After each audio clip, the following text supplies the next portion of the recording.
All right, welcome back to day 2 of the Business Bootcamp.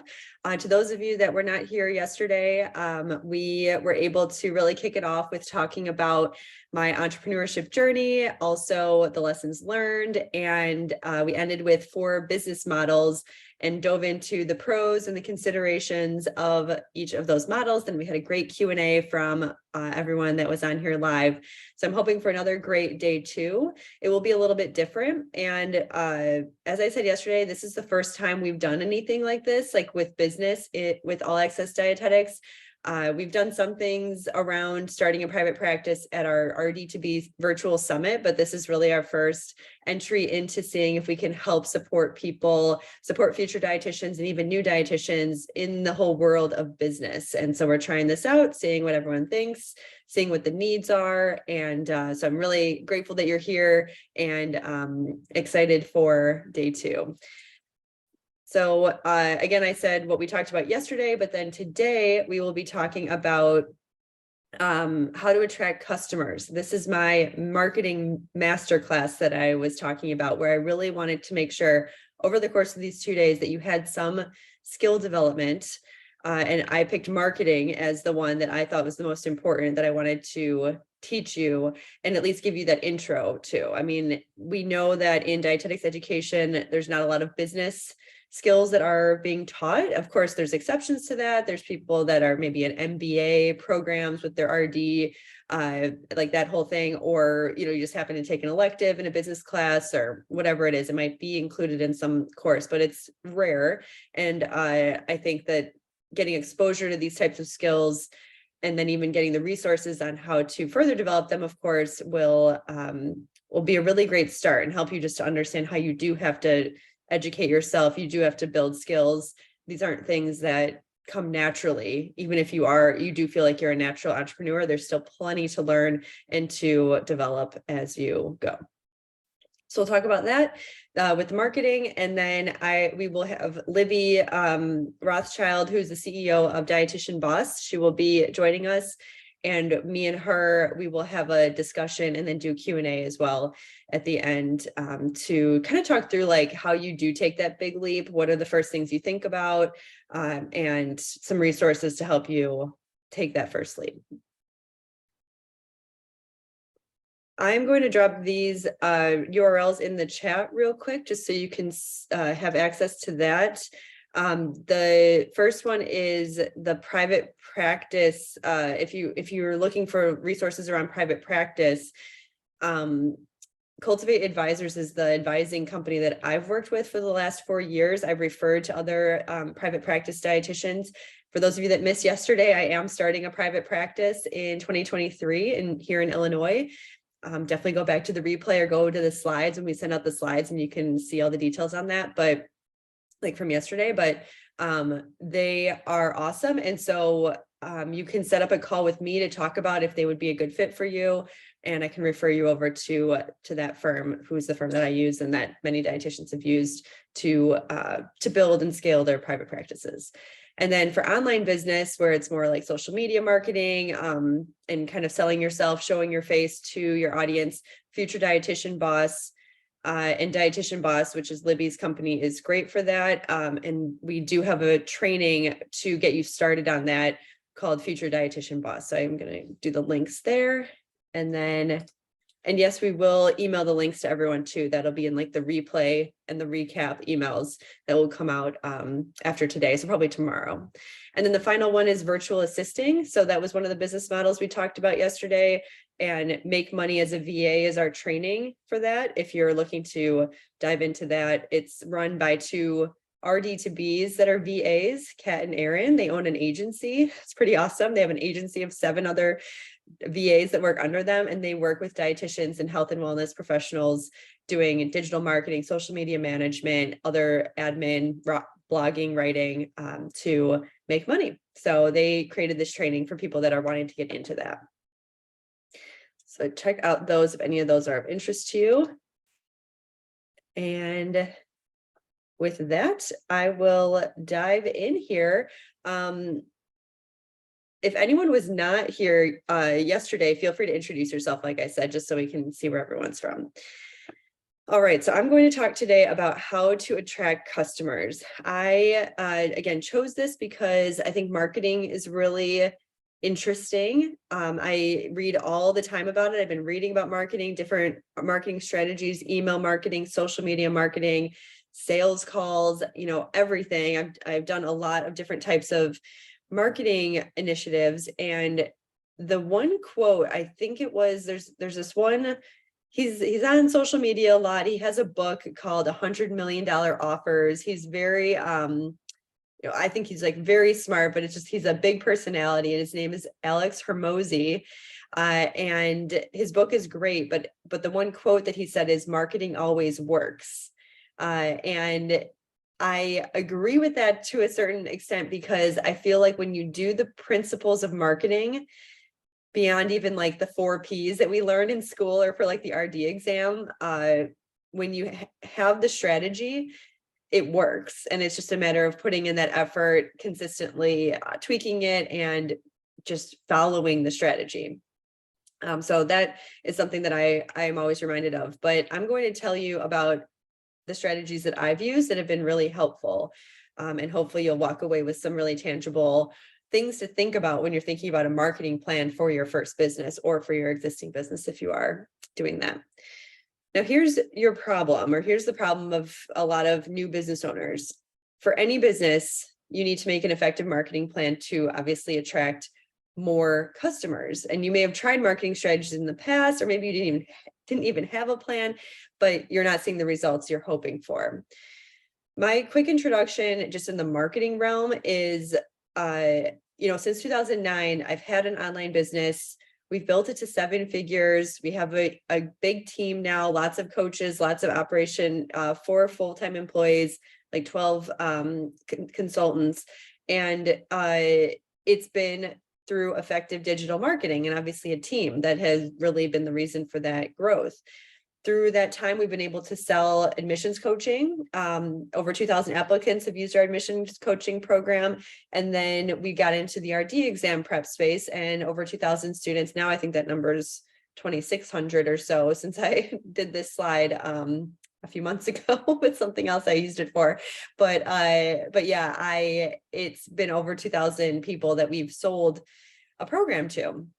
And then in addition to that, we've also had experience. I've also worked with dietetics programs to help them bring awareness to their program and help them market. So kind of being like an agency for marketing. And then they will do dedicated emails or social media with us, but it'll be this very well thought out strategic campaign to help them get more interest in their programs. So in all these different areas, I've been using these types of principles to get results, whether it's for our own company, for programs, and then of course, for our customers. But marketing is complicated. So you think about the limited support that you might have, or the time to do it, the budget that you have. I know for the first 10 years of All Access Dietetics, there was no marketing budget. It was just me trying to do things. I was like paying myself technically to do that. Now I was able to hire someone that runs our marketing. So, those are things that just take time, but there is that constraint. And then there can be competition in whatever you're trying to do. There could be wasted resources. There could be doing the same thing over and over again and not looking at the feedback or the data around it. There could be like understanding even who your ideal customer is. That's a big part of your marketing that you need to think through. Then there's digital marketing learning curves. Like I did not know how to use an email marketing platform like MailChimp, or we use now ActiveCampaign, which is even more like complex. I didn't know how to do that at the beginning when I signed up for it, but I was like, I have to learn it. And then, there's the risks of the business. If you can't market well, and you can't sell what you're trying to sell, then that's a risk for you.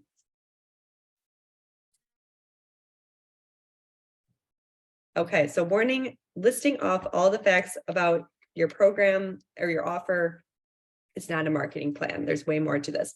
Oh no, I've already started coughing, so that's not a good sign. Hold on one second.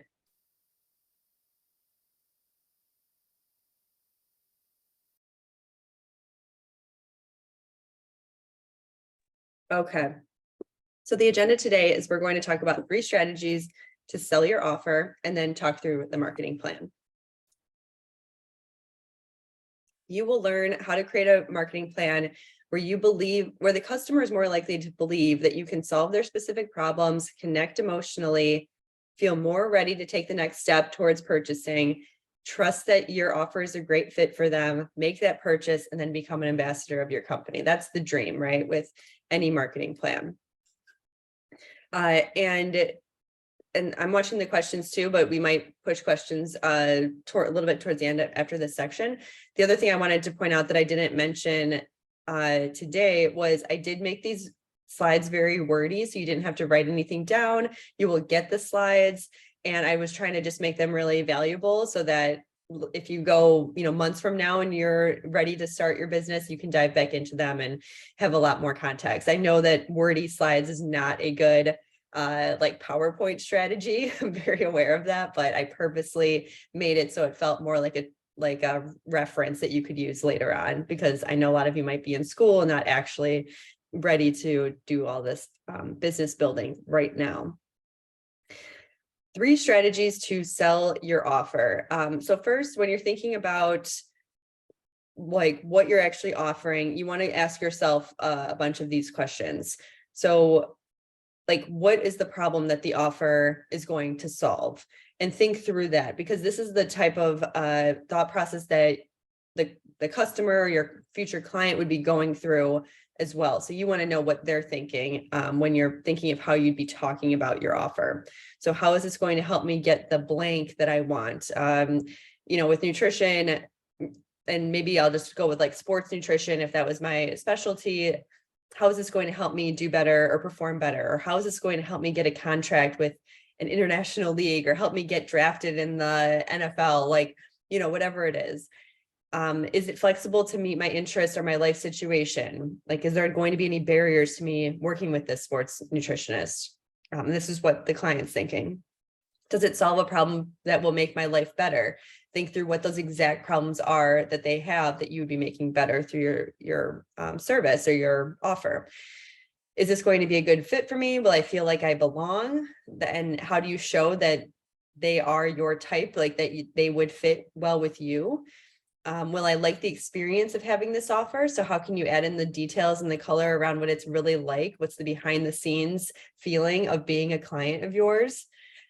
Do current and past customers enjoy this offer? So where's the social proof? Where's the testimonials? Where are the stories? Are other people using this? And can they see that very clearly? So remember, they're not just deciding based on how many initial appointments you have or how many follow-ups or the facts and figures, kind of like, here's the price point, here's what you get. They're not making a decision based on that. They're making a decision based on how this is going to help them solve the problem and all these other questions. So here's the 3 strategies that you want to think about. And this is very much not my original idea. These are things that I've learned from studying marketing. And one big contributor to this idea is his name is Donald Miller. And Donald Miller, I have the titles on a few slides later, but Donald Miller has a book called Marketing Made Simple. And then he also has a book, Building a Story Brand. And so a lot of his marketing is around story, but then also these concepts that I'll talk about how to position your customer as the hero and you as the guide. And then knowing what like that problem is that you're solving and the transformation that they're going under. And that's a really different way. Like, I was not thinking about it like that before. It was really just, here's what I have to offer. Here's why you should buy it, or here are like the benefits, but kind of leaving it at that. I would say this gets much deeper and allows you to be able to add words to your website or to email campaigns or on your social media to get this message across that they're the hero, you're the guide, and here's the transformation that they're going to go under. I've really condensed it for the purposes of today. I want to keep this to like 30 minutes, but definitely recommend those books to dive deeper into these ideas. So number 1, you make your customers the hero. And you go through these questions. I won't read through all of them. You'll have these as a reference, but the idea is that the more you understand who you're trying to guide, the better you're going to be able to market to them. And this is where they say, you know, how you can narrow down and niche down into more specific types of people. That can be, you know, one way to do it. And with dietitians, they go into specialties. But if you're not thinking like private practice, you might be thinking of just more of a specific problem that you're trying to solve, and then getting more clear on that, as opposed to different populations, if that makes sense, or different personas. The action step would be, and this might be more when you get going, but talking to your current or past customers, or even your closest friends and families, and ask them 1 to 2 things that made them want to purchase or would make them want to purchase, and ask them what problem they're trying to solve specifically. So by knowing more about your customers, you know how you can be their hero. Be their guide, and they're the hero. They're the ones that are going through this and trying to have that transformation, and you're the guide helping them do that. So that goes into number 2, positioning your business as the guide. How will you solve their specific problems? How can you create that transformation? Why should they choose you? And this is where you want to have that confidence that you can guide them. You can help solve their specific problems. You want to make sure that it's clear and easy to understand, like what that journey would look like for them. And remember, like something that Donald Miller says, he says, if you confuse, you lose. So you want it to be very clear. I'll give you an example just so we can put this into a little bit more concrete terms, like with our admissions coaching program that we have called Get Match Coaching. The customer, the applicant, is the hero. We're the guide. We are guiding them through this transformation of becoming a confident applicant. And we are showing them how we're going to do that. We're giving behind the scenes look at from like a video of what it's like to have coaching. We're showing images of people that have used it, the testimonials and why they purchased. That's all on our website. We even go through the barriers that they might have that we will guide them through. So if the investment is an issue, then we're talking about payment plans. If they're not sure when to even start, we're guiding them through that. We're really trying to be like, we're coaching them through making the purchase even, which is really like the beginning of what you're trying to do, which is coach them and mentor them through that transformation. But it actually starts from the moment they might even be interested in what you offer. So if you take on that type of mindset, then your marketing actually becomes more like you're really just trying to help them make that decision. And that's a really good way to think about it, as opposed to it being very like you're not thinking as much about the customer, and you're thinking more about yourself and like why I'm the best, why you should choose me. Like, look at me, I have the RD credential, I have all this experience. Well, that could be a small part of it, but the majority of it should be about how you help them. And that changes everything. A really quick example is like on the about page if you have a website, it should be really focused on the about of like on All Access Dietetics about page. It's like, we support future dietitians. Like, we're all about helping meet the needs of future dietitians. We've been doing it in all these different ways. And, you know, that's our about page. It's not, there is like a bio, I think, on me or whatever, but it's not the main part of the page. So it's like the primary message is very much about them and the people you're helping. All right, the third piece of the philosophy is eliciting emotion with frosting stories. So, excuse me, hold on one second.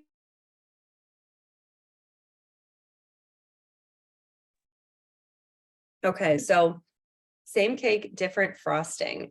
This is what I like to say when I'm thinking even about any type of thing. Like when we have the RD exam prep, there's many different cakes out there that are helping people with the same problem of passing the RD exam, or let's say many dietitians out there helping people eat better for whatever it is they're dealing with. But there's a frosting, right? There's something different about your approach, about the offer, about the model, about how you're delivering it, about maybe the types of people that you have do it. And that's what you're trying to focus in on and then tell story around.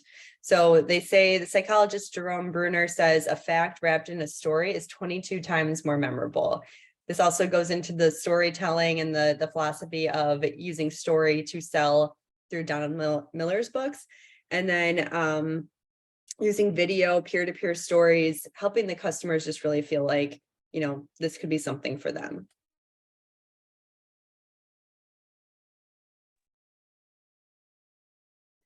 The action step here, when you're thinking about this part of the marketing plan, is creating a plan for how you will get that customer generated content once you get going. And video is always really good. It's really powerful.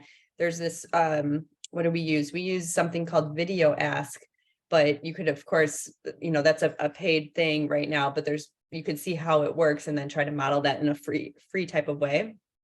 But it's a way to get that video testimonial from people that really enjoyed their experience with you, or customers or clients, whatever that is. So here's the quick summary, then we'll get into the marketing plan. And so with this, remember, you're making the applicant the hero.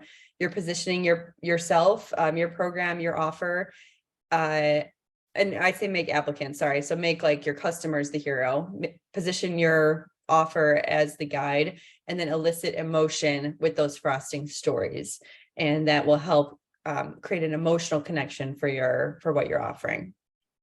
And these are the 2 books that I mentioned before. That would be good.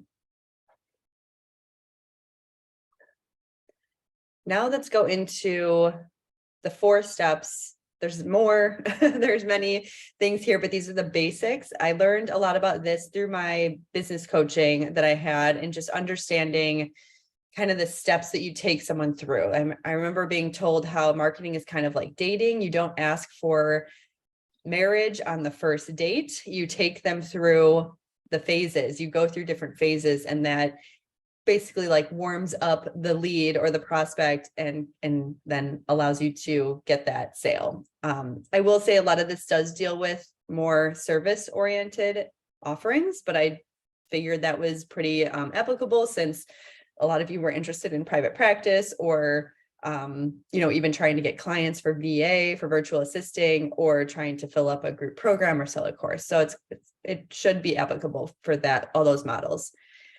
So with the customer attracting marketing plan, you have the 4 levels. You have awareness, lead generation, sales funnel, and then the one-to-one meeting, which is optional. It doesn't have to be for every type of program. Typically, the higher the price point, the more likely a one-on-one meeting would be a good thing to do. Number 1 with awareness. So awareness at top of the funnel, it's like you're just putting your profile out there on Tinder or whatever dating app. I'm trying to give you an analogy here, but it's really like that first awareness, like just knowing that you exist. So that would be your website, your social media, maybe you're going to an event, you're speaking at an event, whatever that is. This initial stage is like meeting you for the first time, and you just want to get people to take the next step only, not to actually purchase. That would be like saying, hey, we have this free toolkit. We have this free, you can do a free call with me, like whatever it is, something that, or like, come join me for this webinar. That would be the lead generator step. And so that's what you're asking them to do. That's, we'll talk about that next. But you do want to prioritize when you are talking on your website, on your social media, at an event. You want to prioritize the transformation they are looking for through that philosophy we just talked about, through that hero guide frosting type of approach. And then in kind of this introduction, like when you are trying to talk through like, hey, here's who I am, what we do. So if I think about All Access Dietetics, like when we're maybe just doing an intro type of reel, or it's on our website or through a sales page, we're trying to go through all of these components on there. So you're saying you're making the customer the hero, you're defining the problem. So, hey, we know you're an applicant, you're going through a really stressful time. You define the problem. You've never done this before. You've never gone through applications before. It can be really confusing. And then you are a guide with a solution. Like here's Get Match Coaching. With Get Match Coaching, you will get matched to a coach. You will follow a set curriculum of step-by-step of exactly what you're going to do. You're going to be able to get all your materials, reviewed by an expert coach. And, that's how it'll all go down. And then the clear call to action is if you want a taste of what our confidence method is that we teach through Get Match Coaching, you can get our free application toolkit. So get that, sign up for that, and you'll be able to see for free the strategies that we use when we're helping people become confident applicants and get into their top choice.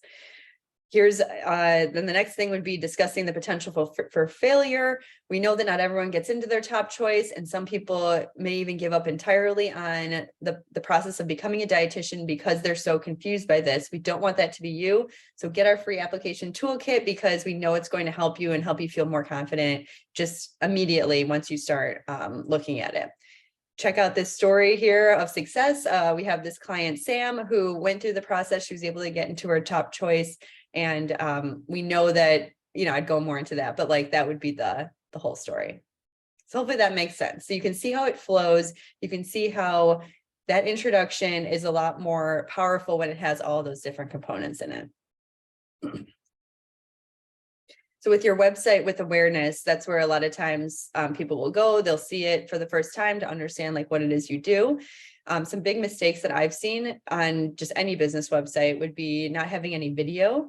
If they're not speaking to customers, so you have to look and say, are you using a lot of I, or we on the website, when really you should be using a lot of you and you language. So that would show that you understand them and that you're speaking about them, and it's more about them, the hero, than you.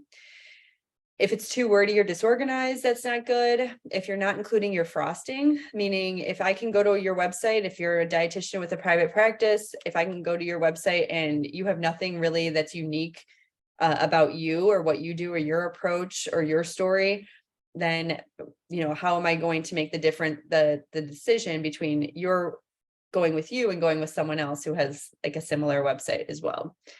And then finally, no lead generator to capture emails. That's really important as we get into this next phase where we want to make sure you're collecting emails and doing marketing with that. So the second level is lead generators, where you're capturing the email in exchange for value. You do want to make that very easy to get. Just drop your email, DM me your email, DM me this word, and I'll DM you back with the information, whatever it is to get their information. This allows you to identify those interested people that are just taking that small step forward towards you. It attracts new customers as well, people who just see like, oh, wow, you have value. Now they're trusting you. Let's see what they have. And they're just intrigued. And it positions you as the guide, because your lead generator should be something that shows that you know what their problems are, what they're going towards. Here are some examples that you can have as reference for lead generators, depending on how that fits into your business model. And then we'll go into the third level, which is the sales funnel. And the sales funnel typically is going through email marketing, and that would be the best way to do it, because it is a little bit more intense and you do want to have multiple messages with different types of themes to them. This sales funnel is something that I learned through Donald Miller and his approach with Marketing Made Simple. And I think it's really great, because what it does is it allows you to build trust throughout the funnel and through the campaign.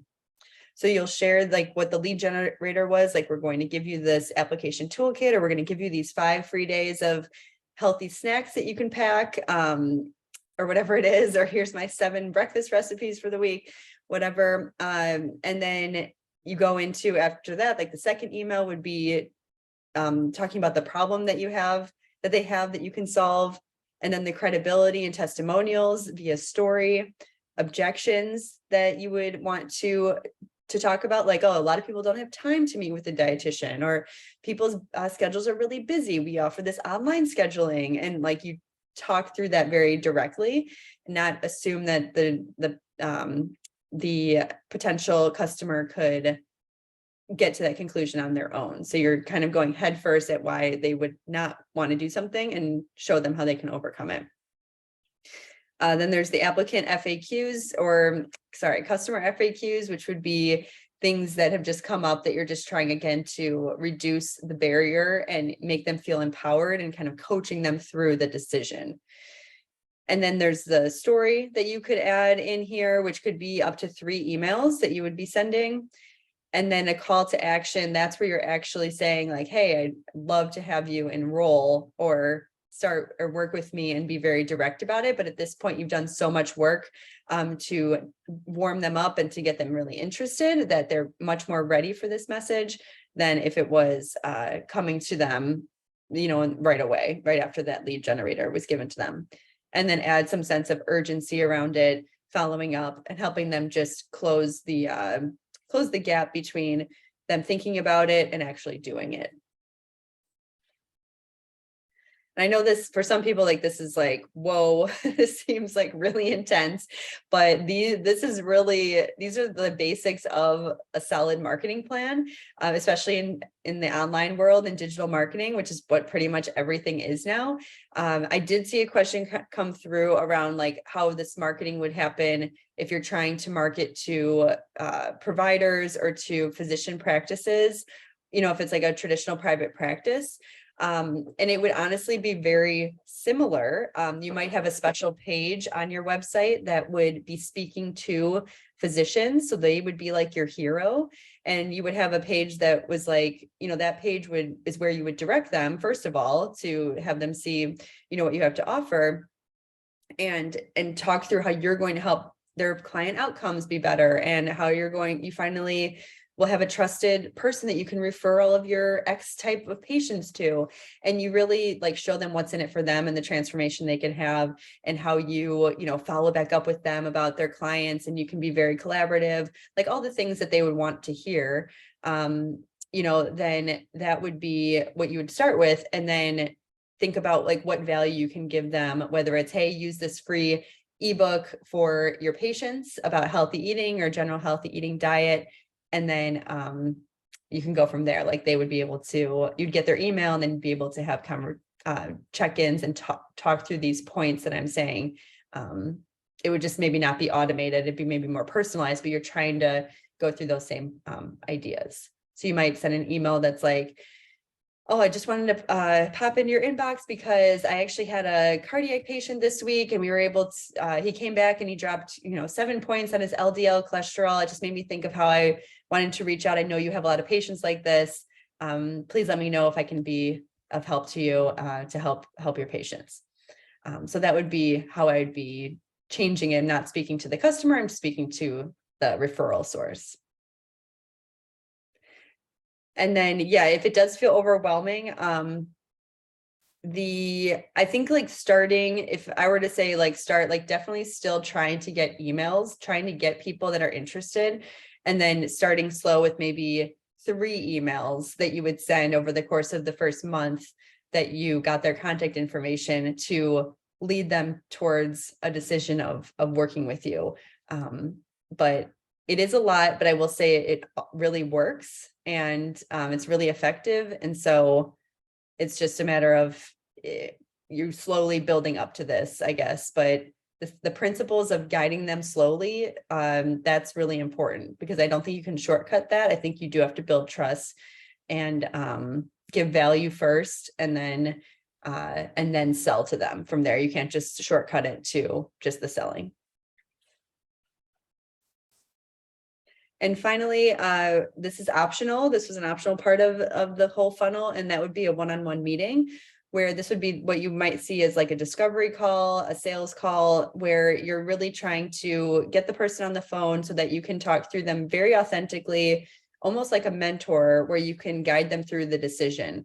There's a lot here with this. There's so many strategies around. This is like more so sales now than it is marketing, but I just put it in there to kind of show you how you could close that and kind of close the sale through that sales process. But again, you're doing the same thing where you're using the hero, the guide, story strategies, and you're trying to be the guide even before they're the customer. And so then Danielle here says like, AKA a consultation. Yes, that would be a consultation. It might be shorter. It might be a little bit geared more, not so much around the problems that they have, like the nutrition problems they have, because that would be a little bit more just like free advice, but more guiding them through the decision of even working with a dietitian. Like, is this something that's a good fit for them? Do they have the finances to do it? Like, guide them through the decision as their problem, not so much the nutrition, if that's what you're offering.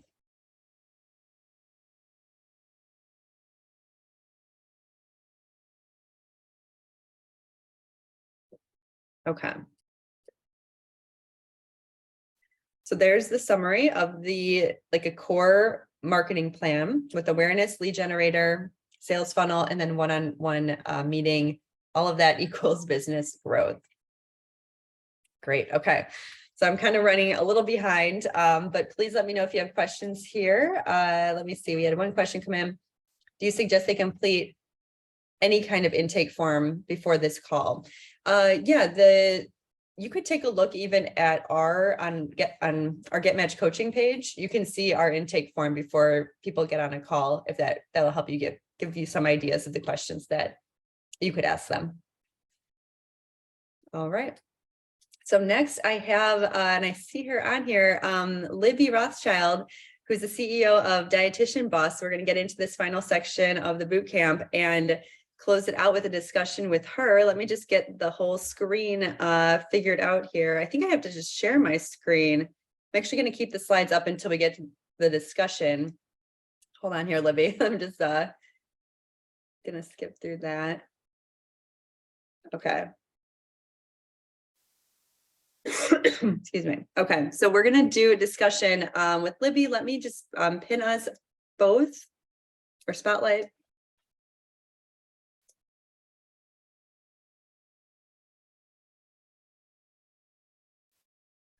Okay, hopefully that works.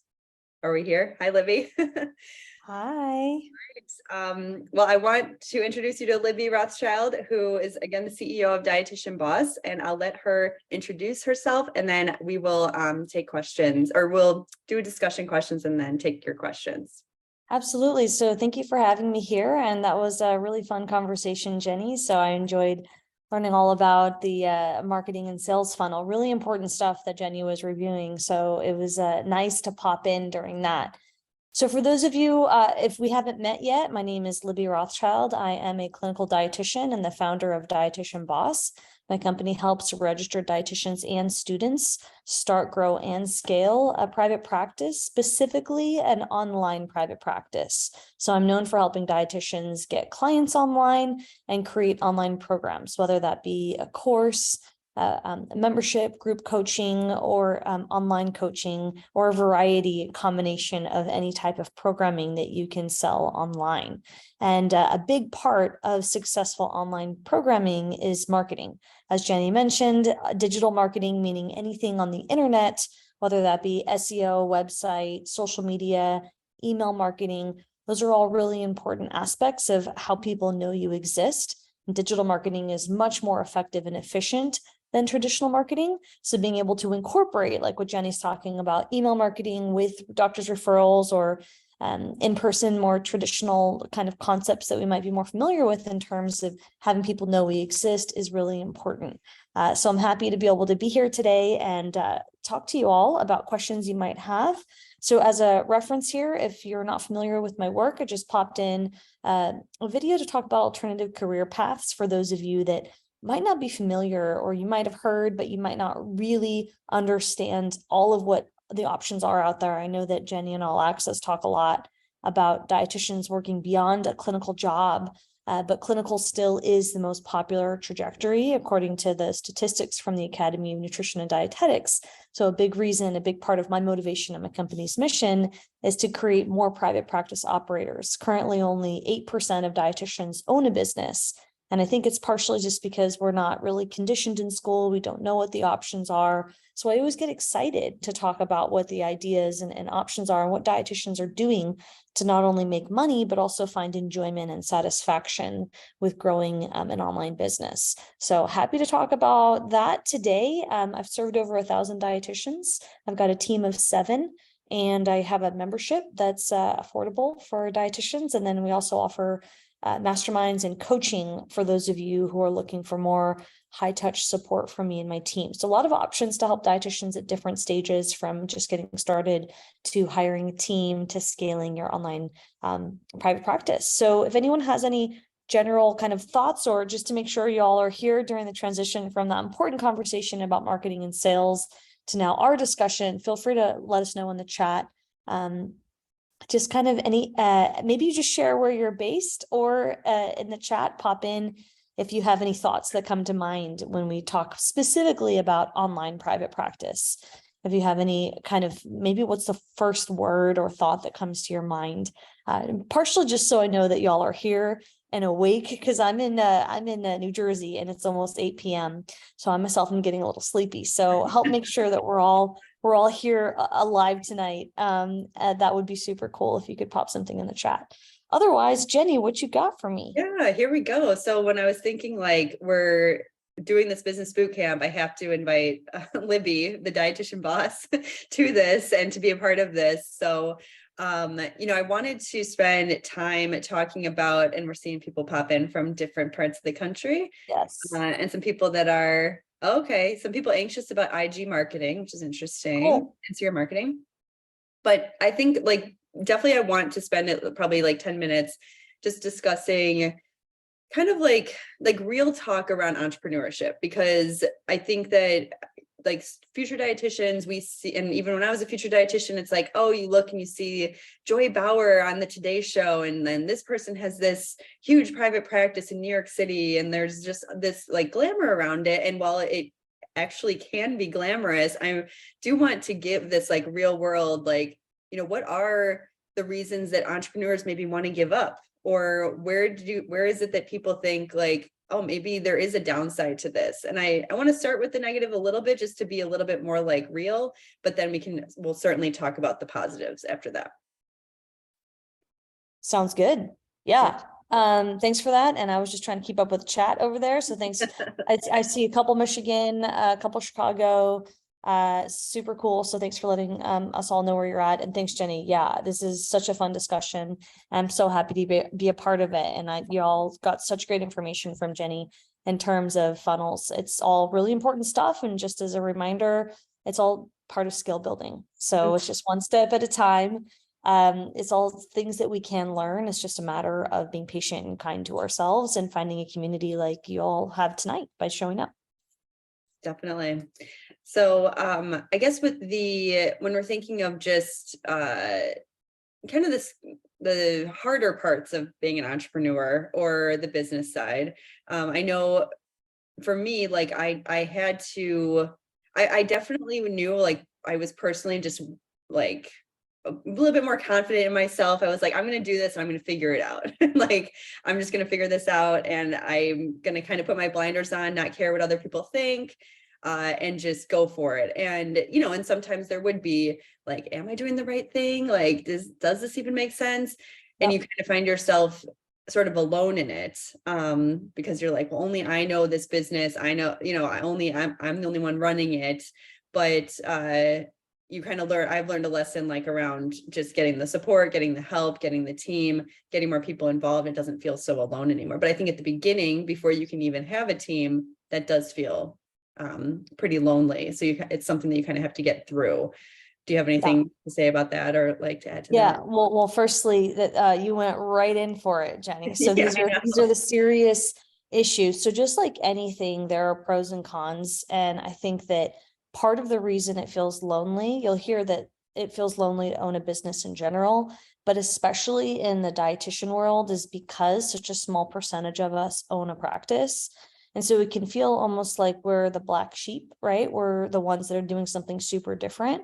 If you are starting a private practice, or even more so creating online courses and building your email lists and things that are non-traditional. So that's why, number one, it's important to practice compassion and to be kind to yourself the same way we practice compassion for those who we serve, whether we are already, working as a clinical dietitian or in any other capacity, or whether you're a student, right? And you've gone through your rotations and you understand what it means to be compassionate towards others.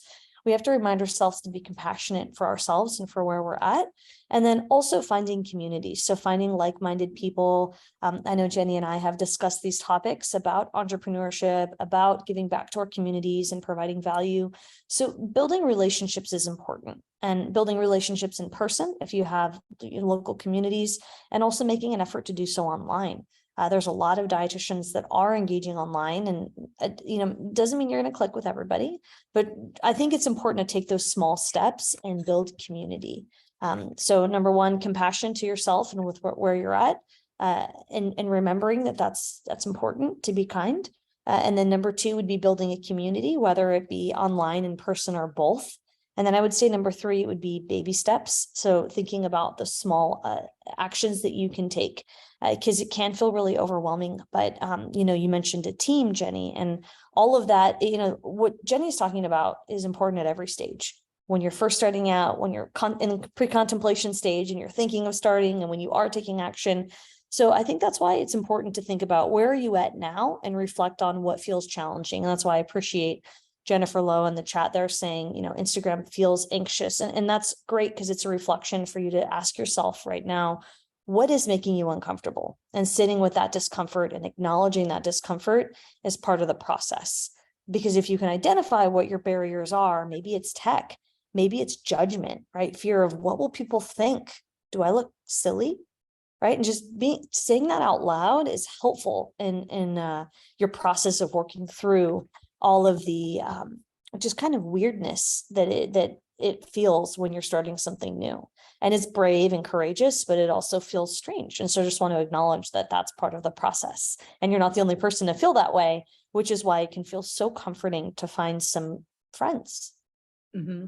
I love that.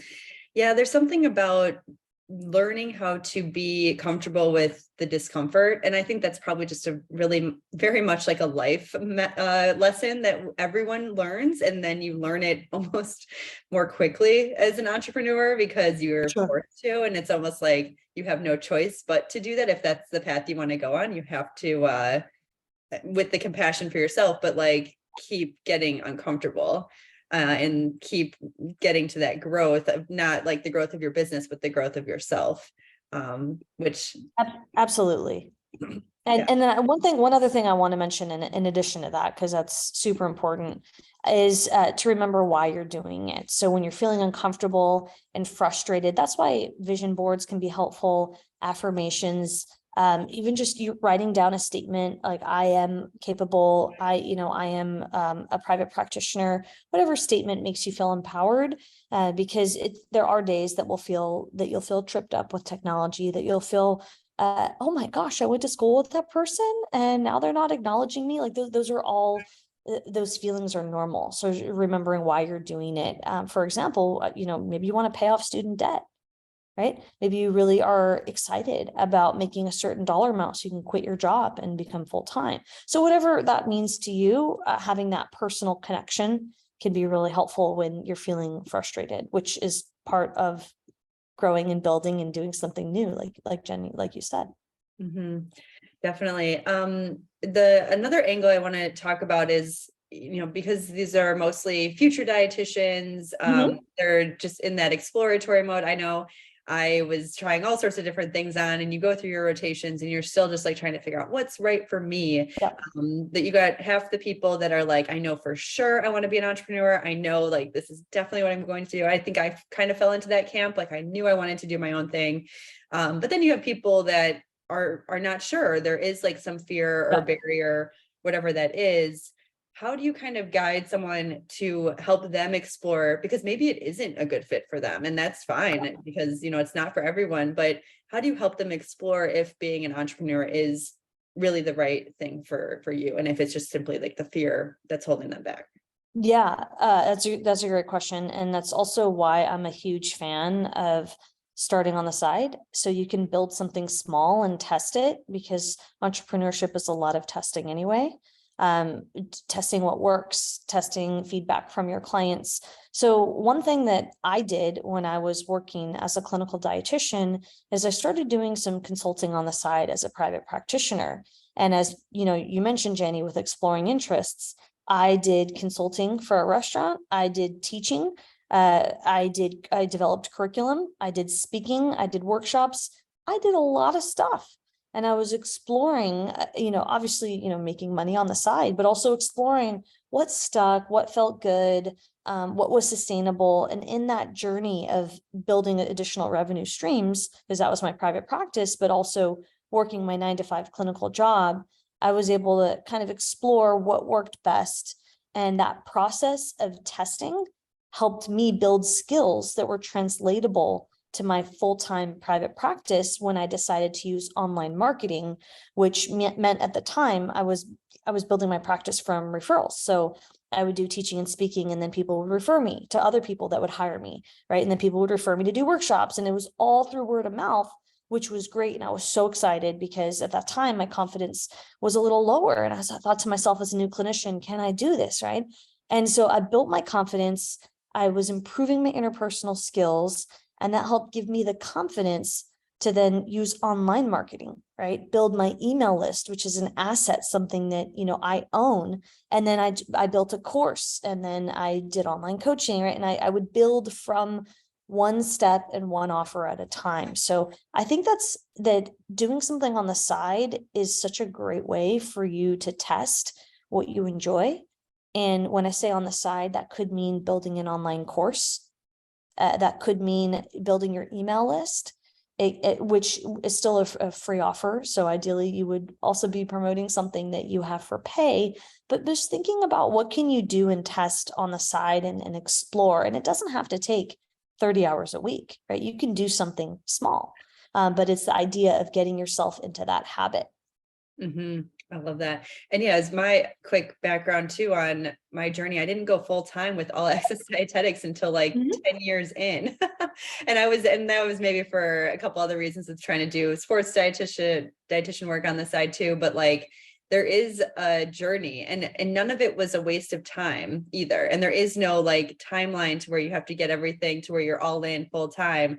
There's so much to learn and so many things. I mean, even now with this new private practice I'm starting, I'm going to be leveraging things that were not entrepreneurial to help this entrepreneurial venture, 10 years later. So it's all, I really loved what you said about the exploratory. The more you can pick up all those little things, you learn more about yourself and you develop and you get that confidence. And that's really the journey that you go on for forever in your career. Yeah. And also, just to add to that, it can improve your confidence. And we all have different financial situations. You might live with your family, you might live with a partner, you might be alone. I mean, some of you might have higher debt from school. So, obviously you want to look within and ask yourself, what's capable for what I can do right now? Mm-hmm. And I think, at least for me, taking care of myself financially at the time, I wasn't married. When I built my private practice revenue streams, I needed to make money. Like, I had to do something. I wasn't paid enough at my clinical job. I didn't have a choice. So I had to do something, but I wasn't able to kind of connect all the dots and make it be enough money to leave my full-time job. So I think building something on the side is such a beautiful option. And so thank you for sharing that too, Jenny, because there are ways to do it where it's not going to take forever, right? In terms of how many hours you contribute per week. But it also, I just want to mention that it really felt creative for me and I enjoyed it. And my favorite part of being practicing as a dietitian, I'm now, not practicing because I'm a full-time business coach for dietitians. But when I look back, my favorite part was this side work that I did specifically with developing and teaching curriculums. I loved it the most. And I wouldn't have been able to explore that if I hadn't tried testing how to make money in different ways. So I learned a lot from it. And there's a question there from Danielle. If we get a chance, I'll answer more of them. But yeah, you're asking about how long it takes. It can depend on a lot of factors, including what you're offering, what your marketing strategy is, if you have set goals. So it depends on a few different things, if you're taking insurance. So it can depend on a few things, Danielle, but typically for you to receive a profit, now there are people who can do it sooner. It can take up to a year or so to get your practice like full time. Again, full time depends on your revenue goals, et cetera. Some of you might be looking to only make a couple grand. Some of you are looking to make 8 to 10 grand. So it depends on a lot of factors, Danielle. What I think would be helpful for those of you who are wondering how long would be for you to first think about how much money do you need to make? What are your goals? And then what are you offering and what's your marketing plan, which is all of what Jenny talked about in terms of how are you getting clients, what's your strategy. So there's a few dots to connect to answer that, because you have to define what that means to you, which is a beauty, but it's also a little can feel overwhelming sometimes in terms of having to make those decisions, which is the life of an entrepreneur. We have to sit, we have to make a lot of decisions, and it's a skill that you can build.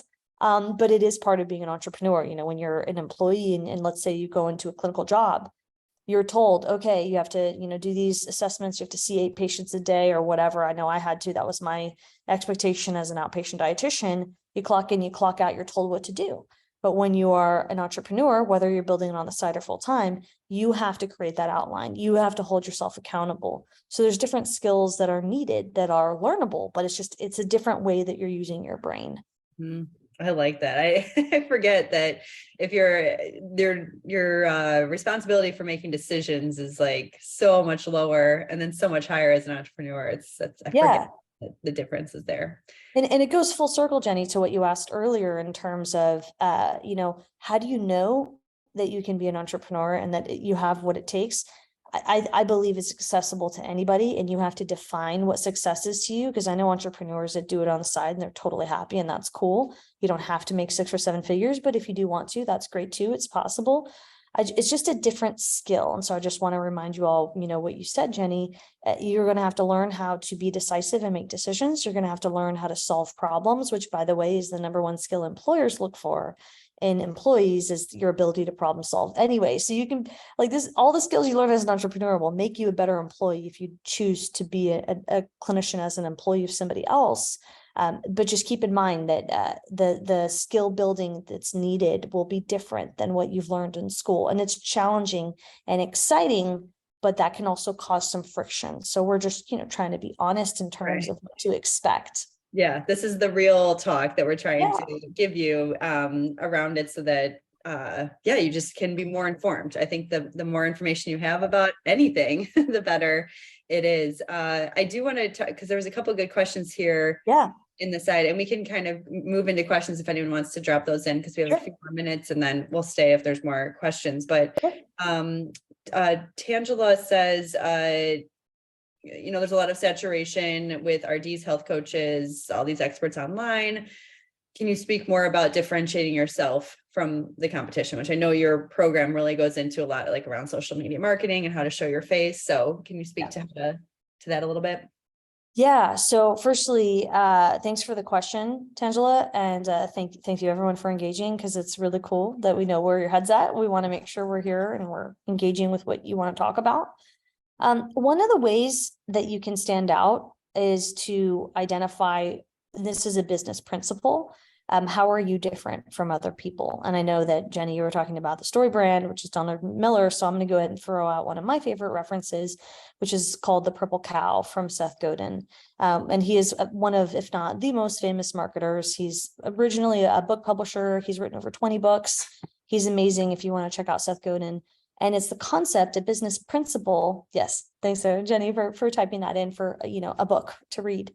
The thought is that when you're thinking about the planning stage of business, right, which is kind of getting your ducks in a row, what are you offering? What's your marketing strategy? As Jenny mentioned earlier, those pieces you're putting together. One of those pieces that you're thinking about is, how am I different and unique? And what transformation am I providing for the people I serve? And it's such a fundamental part in business that a lot of people like to gloss over. So that's a big way that you can stand out.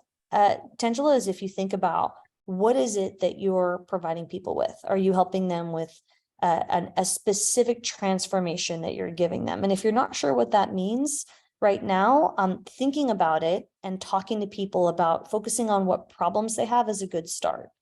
So ideally, you will have a clear message. It's called an elevator pitch or a value proposition. You might have heard it, although those might be jargony business terms, but it's the idea that you can tell people how you solve their problem. So you always want to think about asking people and learning how to converse about, what are you struggling with? And so, for example, when I used to work in peds, it was, how do I feed my child to grow? Right? When I worked in diabetes, what do I eat to manage my A1C? Right? Those are all problems.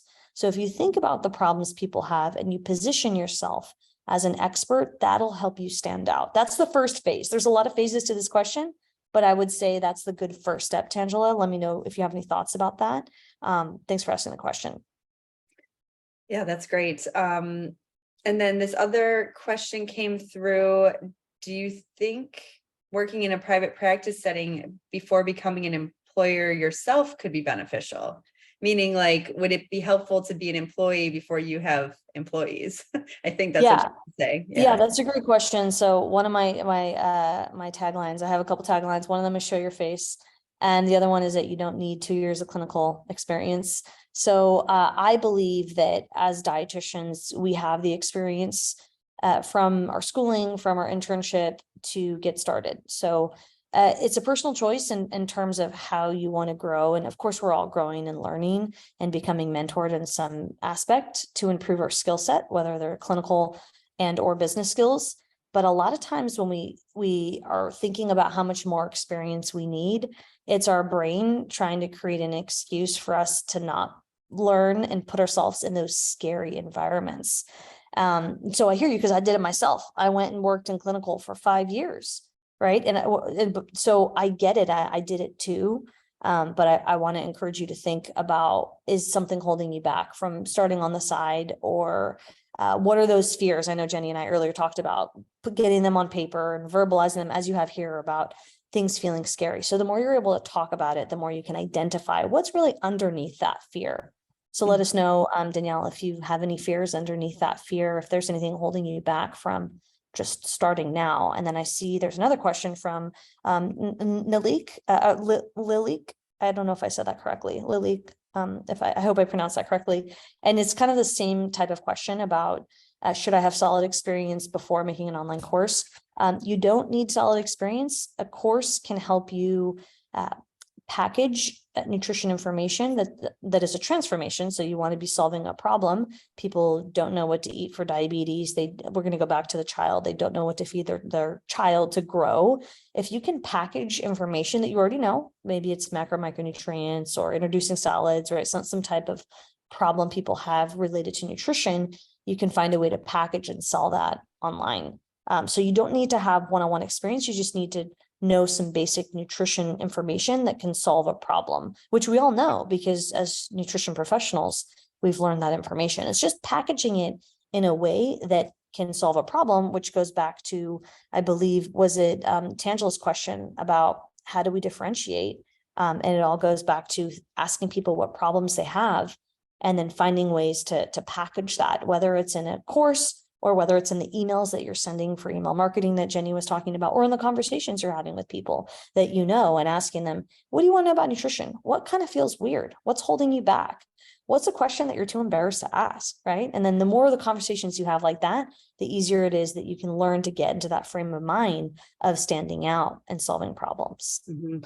I do think there's, because we're talking here about these baby steps, right? And we're really focusing on the first few steps. So the idea of just starting with a course, because it could be basic and, enough, but it's going to be probably more, it's still going to give value to your customer base. But then you do that, you get more feedback, questions come up when people start using the course. You're like, oh, these are great questions. Let me add them to the course. Now it's going to be a better course, and you're going to keep growing and developing that. And the same with counseling, you're going to keep getting better and better, and you're going to keep elevating, keep increasing the amount of value that you're going to give to your customers. And that just helps your business grow. It helps you give different offers, get even better results for your clients. They're going to start referring you more, because now they've seen how you can get results. So we're kind of just talking about, it's just that starting, because the feedback that you're going to get that only you can get by doing it is what we're trying to get you to experience. And then it's a snowball effect from there. You can it's going to keep expanding, and you're going to keep developing. And starting is always the hardest part. And that's why 9 out of 10 times I always talk about it, because it's the conversation that we don't want to have, right? Mm-hmm. It's the fear that somebody will judge us. It's the fear that we're not good enough, despite us being the #1 expert in food and nutrition professionals. So it's just something, to think about. And it's part of it's just part of this weird position that we're in where we know we can help, but we have to get over that hump of the just the weirdness and awkwardness, and even possibly more so on the internet, because it's just a new way to communicate, and it's a great way to communicate. It just, can feel a little strange. So I do fully agree with what Jenny's saying. When you get into the flow, it gets easier. It's just getting to get to the position where you have that flow. I just want to mention Anna asked a great question. I just want to share real quickly. How did I begin to build connections and start my side consulting while working as a clinical dietitian? That's a great question. I could do a whole YouTube video off of that. I will say, to give a very brief answer, is all about focusing on relationship building skills, and goes back to what I mentioned earlier. I always ask people, what problems do you have? How can I help you with your nutrition problems? And I would go to, I did a lot of work with, I taught dental students and pediatric residents nutrition. And so I built relationships with department heads, and I would ask the department heads, what problems do you see with your nutrition department? And they would say, what do you mean? We don't do anything with our nutrition department. And that's how I would come in, and I would have a pitch and say, well, here is why nutrition is important, and here's what I can do. And then they would say, well, okay, I'll give you a chance, right? And so what I was doing is I was asking people, I was building relationships, asking what problem I could solve, coming in with a solution. I did a talk, got good enough feedback where they rehired me. So I think it's an important question, because it goes to the conversation of just getting started, and it's just getting used to having conversations. And I think for a lot of us, it can feel awkward, but if you bring it back to nutrition, we're all here, and we can all connect with having that background and trying to represent nutrition in whatever ways we can, right? Whether it be clinical, corporate, food service, whatever it is, find the problems with nutrition with wherever you are. Mm-hmm. We're going to close it with one more question. But before we do that, for those of you that are still live or listening to the recording, I will drop the links back in here for the 3 different resources that we have that you can check out on the website. And again, the recordings and the slides will be sent to you tomorrow. So to close it with one more question from Danielle, she's talking about, there's the fear of kind of like being valuable, that imposter syndrome, but then there's also the fear of losing your investment, or like taking a risk with your own money. And I would also say money and time, right? So what are your thoughts on that? And I can speak to my 5-figure debt and investments and everything as well. Yeah. I would say, to put my coaching hat on, Mm-hmm. anytime we have these fears, I think a great question I like to ask my clients is, first of all, validate. And that's a true, real thought and feeling. So I appreciate you sharing that. And I love these vulnerable shares tonight. It's really special. We're really getting to the heart of these issues. So thank you. I would ask you, and challenge anyone who's feeling similarly, when did you feel a similar way in the past, and what happened? And you can either share that in the chat or reflect. And I'll tell you, I felt that way when I went to NYU for grad school, and it was really expensive. And I knew that the salary to be a dietitian was really low. And you know what I told myself? I said, I'm going to figure this out. I'm going to pay off my debt, and I'm going to figure it out, because I love nutrition. And then when I went into business, I did, start as a consultant on the side, and then worked up to having it be full time as a now business coach.